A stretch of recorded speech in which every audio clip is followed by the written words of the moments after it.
درود پاک کب کب کہاں کہاں اور کیسے کیسے کام آتا ہے. ایک بہت ہی خوبصورت واقعہ، بڑا ایمان افروز واقعہ ہے جو میں آپ کے سامنے پیش کرتا ہوں.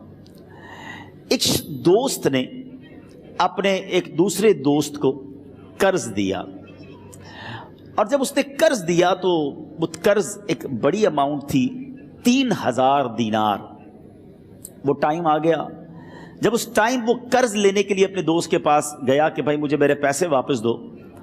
تو اس نے کہا کہ پیسے تو نہیں ہے میرے پاس، میں کولیپس ہو گیا ہوں، بزنس اب میرا ختم ہو گیا ہے، میں تمہاری رقم نہیں دے سکتا.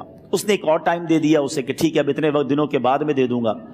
وہ ٹائم بھی گزر گیا، اور جب وہ ٹائم بھی گزر گیا تو اس کے بعد اس دوست نے کہا کہ اب تو پیسے دے دو بھائی، میرا ٹائم پورا ہو گیا ہے. پھر نہ دے سکا ٹائم. آخر کار معاملہ جو ہے وہ کورٹ میں چلا گیا، قاضی کے پاس چلا گیا. اب قاضی نے جس کو پیسے دینے تھے اس کو بلایا اور کہا کہ بھائی آپ کو اس کے پیسے دینے ہیں؟ کہتا ہے ہاں پیسے تو دینے ہیں. تو کہا پھر دیتے کیوں نہیں ہو؟ کہا پیسے ہیں ہی نہیں، کاروبار ہی ختم ہو گیا ہے، قرضہ تو لیا تھا اب میرے پاس بچا ہی کچھ نہیں ہے. تو کہا اچھا اب یہ بتاؤ کہ کب دو گے، کیسے دو گے؟ اس نے کہا بس میرے پاس پیسے ہی نہیں ہیں. تو کہا اب تمہارے پاس 30 دن کا ٹائم ہے، 30 ڈیز میں یا تو اس کے پیسے لوٹا دو یا 30 دن کے بعد تمہیں قید کر دیا جائے گا. یہ شخص اب گھر آیا، پیسے تو تھے نہیں، مگر شاید علماء نے لکھا کتابوں میں، یہ واقعہ کئی بڑی بڑی کتابوں میں لکھا اور درود پاک کے فضائل کی بڑی بڑی کتابوں میں لکھا. اور اس شخص نے سوچا کہ اس نے ایک حدیث پاک پڑھی ہوئی تھی کہ جس میں یہ نبی پاک علیہ الصلوۃ والسلام نے فرمایا ہے، جس کا مضمون ہے کہ جو شخص پریشان ہو، مصیبت زدہ ہو، اسے چاہیے کہ مجھ پر کثرت سے درود پاک پڑھے، کیونکہ درود پڑھنا مصیبتوں اور پریشانیوں کو لے جاتا ہے. اب اس عاشق رسول نے سوچا اور تو کچھ ہے نہیں، اب میں درود پاک پڑھنا شروع کرتا ہوں. صبح سے لے کر شام تک وہ درود پاک پڑھنے لگ گیا. 27 دن گزر گئے. only 3 days left. 3 دن باقی تھے قاضی کے پاس جانے میں. 27 دن گزر گئے درود پڑھتے پڑھتے. جب 28ویں رات آئی تو آنکھیں تو بند ہوئیں، مگر خواب میں اسے ایک آواز آئی، گھبراؤ نہیں، تمہارا قرضہ ادا کر دیا جائے گا، تمہارا مسئلہ سالو ہو جائے گا. صبح اٹھتا ہے، درود پاک پڑھ رہا ہے، مگر کہتا ہے یہ آواز سے تو مسئلہ حل نہیں ہوگا، پیغام کیا ہے اسے سمجھ نہ آیا. 28واں دن گزر گیا، 29ویں رات آ گئی، مگر اب آنکھیں بند ہوئیں اور قسمت جاگ اٹھی. نبی پاک صاحب لولاک صلی اللہ تعالیٰ علیہ وسلم خواب میں تشریف لائے اور پیارے آقا صلی اللہ تعالیٰ علیہ وسلم نے فرمایا گھبراؤ نہیں، علی بن عیسیٰ وزیر کے پاس جاؤ، وہ تمہارا قرضہ ادا کر دے گا. اب یہ عاشق رسول صبح اٹھا تو ویری فریش، حشاش بشاش کہ اب تو کام ہو گیا، نبی پاک نے خواب میں آ کر بشارت دی ہے. مگر پھر ذہن میں سوال آیا کہ علی بن عیسیٰ کے پاس جاؤں گا تو ثبوت کیا ہے، پروف کیا ہوگا؟ میں جا کر اس کو کہوں گا کہ میرا قرضہ دے دو تو ایسے تو قرضہ نہیں دے دینا. اور میں نے اس کو کہا کہ مجھے نبی پاک نے خواب میں کہا ہے، اور اس نے اگر مجھ سے کوئی نشانی مانگی تو میں نشانی کیا دوں گا؟ آخری دن تھا، 29واں دن تھا، وہ بھی درود پڑھتے پڑھتے گزر گیا. 30th نائٹ آ گئی، صبح وہ دن ہے جب عدالت میں جانا ہے.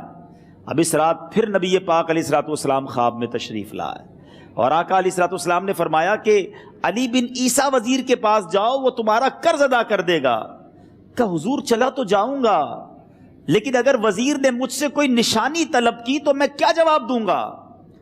پیارے آقا علیہ الصلوۃ والسلام نے کمال کا ارشاد فرمایا کہ علی بن عیسیٰ سے کہنا کہ تم روزانہ فجر کی نماز کے بعد 5000 بار درود پاک پڑھتے ہو، یہ راز فقط تم جانتے ہو اور تمہارا رب جانتا ہے. اب یہ جب صبح اٹھا تو ایک نشانی بھی مل چکی تھی. عدالت میں جانے سے پہلے وزیر کے دربار میں پہنچ گیا.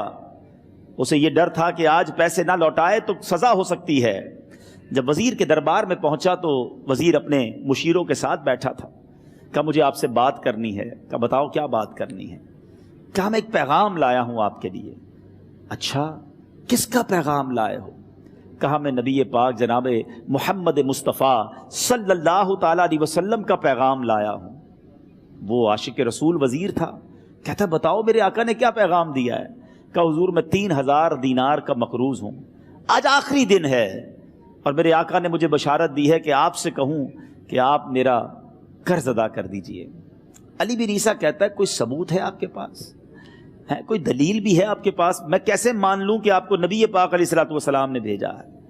عاشق رسول کہتا ہے خالی ہاتھ نہیں آیا، میرے آقا نے مجھے دلیل بھی عطا فرمائی ہے، مجھے ایک ایویڈنس بھی دیا ہے، اور پروف یہ ہے حضور کہ آپ روزانہ صبح فجر کی نماز کے بعد نبی پاک صلی اللہ تعالی علیہ وسلم کی بارگاہ میں درود و سلام کا نذرانہ پیش کرتے ہیں۔ جب تک 5000 کا عدد پورا نہیں ہوتا آپ اس وقت تک کسی اور سے بات نہیں کرتے۔ اور اے وزیر صاحب، یہ راز صرف آپ کو پتا ہے اور آپ کا رب جانتا ہے۔ اللہ اکبر۔ وہ وزیر تو جس کو کہے نا جھوم اٹھا، ایسا عاشق رسول وزیر تھا جو روزانہ صبح 5000 درود پڑھتا ہو، اس کی تو عید ہو گئی نا۔ وہ کہتا ہے مرحبا یا رسول اللہ، میرے آقا نے میرے درود قبول کر لیے، اس سے بڑھ کر میرے لیے سعادت کیا ہوگی۔ اب یہ وزیر اپنے سیٹ سے اٹھتا ہے، اپنے کمرے میں جاتا ہے، تھوڑی دیر بعد واپس آ کر اس عاشق رسول کے ہاتھ میں 3000 دینار رکھ کر کہتا ہے حضور پہلے 3000 دینار تو نبی پاک کا حکم کی میں ادب سے بجا لاتا ہوں، میرے آقا نے جو حکم فرمایا یہ 3000 دینار آپ کو پیش کرتا ہوں، حضور ایک اور 3000 دینار لیجئے۔ میرے گھر آپ آئے، اتنی اچھی خبر سنائی، آپ نے قدم رنجا فرمایا، یہ 3000 اس کا نذرانہ ہے، اور ایسا کیجئے 3000 اور لیجئے، اس سے اپنے بچوں کے لیے کچھ چھوٹا موٹا کام شروع کیجئے، اور ایک وعدہ کر کے جائیے آج کے بعد زندگی میں آپ کو جب بھی کوئی کام پڑے میں آپ کا بھائی ہوں، مجھے یہ خدمت کا موقع دیجئے گا۔ اللہ اکبر۔ وہ مقروض جو ایک رات پہلے 3000 دینار کا مقروض تھا، ہو سکتا ہے اس کے بیک آف مائنڈ یہ بھی چل رہا ہو کہ اب شاید کل میں نے جیل میں جا کر عدالت میں جا کر گرفتاری دے کر جیل میں جانا ہے، مگر اب 9000 دینار ہاتھ میں ہیں۔ عاشق رسول جھومتا ہوا نبی پاک کی یاد میں گھومتا ہوا اب عدالت میں پہنچا۔ عدالت میں everybody expecting over there کہ آج اس نے آنا ہے اور آ کر کہنا یہی ہے کہ پیسے تو نہیں ہیں، گرفتار کر لو، مگر جا کر اس عاشق رسول نے 3000 دینار جج صاحب کے ہاتھ میں رکھ دیے۔ قاضی کہتا ہے پہلے تو یہ بتاؤ پیسے آئے کدھر سے؟ تم تو کہتے تھے غریب ہوں، تم تو کہتے تھے کاروبار نہیں ہے، ایک مہینے میں اتنی بڑی رقم کا انتظام کیسے ہو گیا؟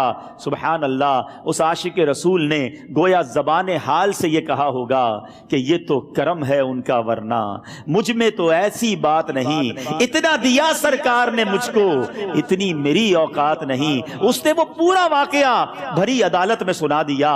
اللہ اکبر۔ میرے پیارے اسلامی بھائیوں ذرا سوچو پہلے زمانے میں کیسے عاشقان رسول ہوا کرتے تھے۔ وہ جج، وہ قاضی بھی کیسا سرکار علیہ الصلوۃ والسلام کا عاشق تھا۔ اپنی سیٹ سے اٹھتا ہے، بھرے دربار میں، بھری عدالت میں، وہ اپنے چیمبر میں، اپنے کمرے میں جاتا ہے، اور تھوڑی دیر بعد واپس آ کر اس کے ہاتھ میں بھی 3000 دینار ہیں، اور وہ 3000 دینار جو ہے وہ اس عاشق رسول کے ہاتھ میں رکھتا ہے کہ سارا ثواب علی بن عیسیٰ کیسے لے جائے، میں بھی تو نبی پاک کا غلام ہوں، میں تمہارا قرضہ میں ادا کرتا ہوں۔ اچھا، اب ایک اور عجیب سینیریو یہ بن گیا کہ جس نے کیس کیا تھا، جس نے دعویٰ کیا تھا، وہ بھی یہ سارا منظر دیکھ رہا تھا۔ کہتا ہے جج صاحب ذرا رکیے، میں بھی اپنے آقا کا امتی ہوں، اور ایک کام کیجئے، قلم کاغذ منگوائیے، اس عاشق رسول کا قرضہ ہی میں معاف کر دیتا ہوں۔ اچھا، اب عاشق رسول نے وہ واپس 3000 دینار جو جج صاحب نے دیے تھے وہ واپس جج صاحب کو دیے کہ حضور یہ پیسے آپ ہی رکھ لیں، قرضہ ہی معاف ہو گیا، اب آپ کے پیسے کا میں نے کیا کرنا ہے؟